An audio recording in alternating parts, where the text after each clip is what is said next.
Hi friends, welcome back to Vaishnavi designers.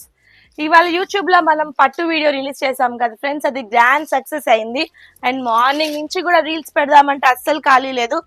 ఇవాళ ఒక 4 బిట్లతో నేను మీకు స్టార్ట్ చేసి ఎండ్ చేస్తాను. 11 దాకా కూడా వరుసగా బిట్లు చేసి చూడండి. ప్యాటర్న్ అయితే చాలా బాగుంది, సూపర్ అన్నమాట. ఫస్ట్ బ్లౌజ్ పార్ట్ వచ్చింది. బ్లౌజ్ చూసారా, బ్యాక్ కి మీకు ఒక బంచ్ ఇచ్చాడు, హ్యాండ్స్ కి బుట్టా ఇచ్చేసాడు అనమాట. అండ్ శారీ ఆల్ ఓవర్ కూడా కటోరీ సిల్క్ ప్యాటర్న్ చాలా బాగుంది. కంప్లీట్లీ లైట్ వెయిట్, కంప్లీట్లీ గులాబీ డోరీ చెక్స్ వచ్చేసింది. ఫ్లోరల్ చూసారా ఎంత బాగుందో, ఫ్లవర్ విచ్చుకుంది, చిన్న చిన్న పూలు, ఆ లతలు, ఆ బార్డర్ చూడండి, టెంపుల్ డిజైన్ వచ్చేసి చాలా యూనిక్ గా ఉంది. అండ్ కడీ బార్డర్ వచ్చింది. ప్యాటర్న్ అయితే పిచ్చ క్రేజీగా ఉంది ఫ్రెండ్స్. కలర్ చార్ట్స్ అవైలబిలిటీలో ఉన్నాయి. దీంట్లో ఇది వచ్చి మంచి లావెండర్ కలర్, నెక్స్ట్ వచ్చేసి red colour, Ivory shade, maroon shade, green colour and